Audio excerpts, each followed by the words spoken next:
arrêtez, n'est-ce pas, d'être dans l'imbécilité moderne. J'appelle ça de la fainéantise moderne. D'accord? Vous devez être limpide. Vous devez avoir du respect. Une femme qui trouve son homme avec une autre femme doit être respectueuse. C'est-à-dire, ne prenez rien pour acquis et ne faites pas de préjugés. Tu t'assois, tu te calmes. Il va venir seul te dire, par rapport à cela, c'était sur ceci. Laisse même 2-3 jours passer. S'il est fautif, il va te donner, il va te dire où il était. L'homme ne se justifie pas.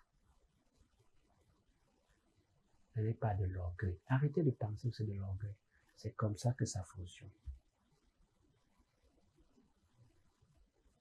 C'est pour ça qu'il est important que dans un foyer, dans une famille, qu'il y ait ce qu'on appelle le conseil de famille. C'est-à-dire, chaque homme marié ou qui vit avec une femme doit avoir ce tempérament-ci, cette attitude de peut-être tous les samedis, tous les premiers samedis, les derniers samedis du mois, de réunir sa famille et de dialoguer. D'accord? Et de dialoguer avec elle pour mieux comprendre les besoins humains, les besoins spirituels et toute autre chose dont la famille a besoin, commençant par sa femme ou ses femmes. Ok? C'est nécessaire. Mais aujourd'hui, il y a des foyers que je connais, 15 ans de mariage, jamais assis comme ça pour parler. Jamais. Vous vous asseyez quand? Vous n'êtes jamais assis pour parler.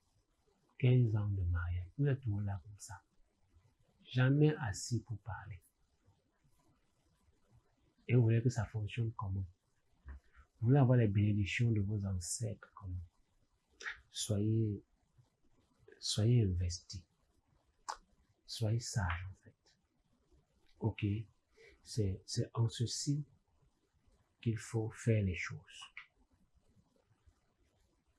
Quand vous avez des problèmes et que votre femme vous a quitté avec les enfants ou elle a laissé et que vous voulez des retours d'affection, il faut d'abord comprendre pourquoi cela est arrivé. Est-ce que vous étiez compatibles avant le mariage? Est-ce que cette femme était faite pour toi? Quand c'est le cas, alors on va convoquer, sur le plan spirituel, je convoque les ancêtres de la femme et tes ancêtres pour arranger la solution. Ça, c'est dans l'astral. Ce n'est pas ici. Et le reste va se faire progressivement sur le volet humain. C'est comme ça, ça fonctionne. Ce n'est pas que, oh, fais-moi un charme de retour, ma femme. Non, c'est pas un jeu, hein. C'est pas un jeu. Depuis que tu es au charme, là, elle est revenue. Depuis que tu joues ton charme, là, ton gars, là, il est revenu. Alors, il faut arrêter ça. Quand on vous montre ce qui est bien, vous voulez ce qui est facile. Alors que je viens de vous montrer ce qui est facile, vous voulez ce qui est bizarre. Il faut arrêter ça. Quand vous avez des problèmes, c'est pour ça que, avant de marier la femme, tu dois d'abord savoir si elle te va spirituellement, si elle peut porter tes énergies, si tu peux dormir auprès d'elle, fermer les yeux sans t'inquiéter. C'est ça. Si tu peux manger sa nourriture, même quand elle est fâchée de toi, sans t'inquiéter. Est-ce que vous avez pris la peine d'évaluer la compatibilité, de rencontrer un mystique pour consulter si elle est compatible pour vous? Non. Vous avez vu des belles formes, un beau visage, peut-être elle a des grosses fesses, je sais pas. En tout cas, quelque chose qui vous a plu, et voilà, mariage. Et après, c'est les problèmes. C'est les problèmes. C'est les problèmes. Maintenant, vous devenez malheureux. On n'épouse pas une femme pour être malheureux. On n'épouse pas une femme pour être misérable. Si tu as 15 ans de mariage, 5 jours de mariage, 1 an de mariage et plus avec une femme et que tu es misérable, chasse-la. Chasse-la. La femme, c'est l'énergie primordiale d'un foyer. Ce n'est pas l'homme. Si tu es avec une femme, déjà plus d'une année, tu n'as rien réalisé. Tu n'as senti que rien n'a avancé dans ta vie, chasse-la. Ça peut être que c'est toi le problème avec elle. Chasse-la pour la libérer.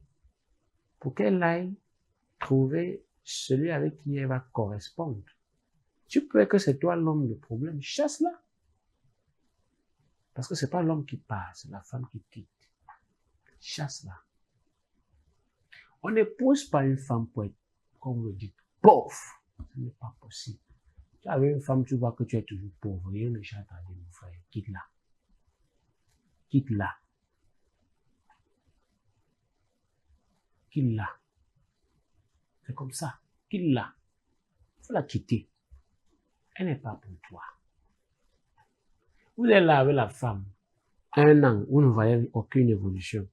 2 ans, 3 ans. Vous êtes toujours avec. Vous faites quoi avec elle?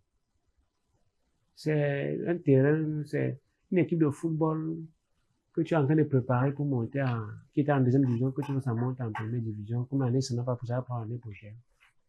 Donc, arrêtez avec ces idioties à la con. Soyez sages. Ne gaspillez pas votre temps. Voilà pourquoi il faut se marier tôt, jeune.